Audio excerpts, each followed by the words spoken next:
I want to encourage people to buy this book, Justice Gone Haywire.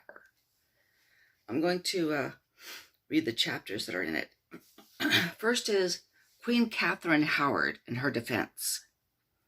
Many people assume, I think the popular imagination assumes that Henry VIII's fifth queen really did commit adultery, unlike her cousin Anne Boleyn. That she had an affair with Thomas Culpeper, and it can be seen in very, romance novel terms. But there's actually a lot of reasons to question whether or not she even flirted with Thomas Culpeper, much less had an affair with him. Okay, and so that's what that's about. Chapter 2, Roscoe Fatty Arbuckle. This is about one of the most infamous cases of injustice in history, where Fatty Arbuckle was accused of the murder of the unfortunately named Virginia Rapé. He was accused of, this thing went around that he had raped her with a Coke bottle. Okay.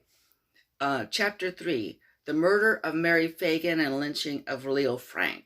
Chapter 4, the Scottsboro Boys. Chapter 5, the murder of Marilyn Shepard and the trials of Dr. Sam. The Sam Shepard case is kind of like the Lizzie Borden case in a way, because there's a huge roster of suspects, including, of course, Dr. Sam himself. Just as many people think Lizzie Borden herself was actually guilty.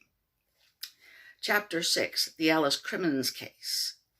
That was a case in 1965, 1970s of a woman accused and convicted of murdering her two children.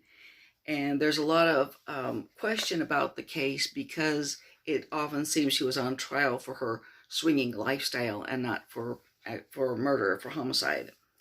Chapter 7, Jean Harris, the case for her innocence.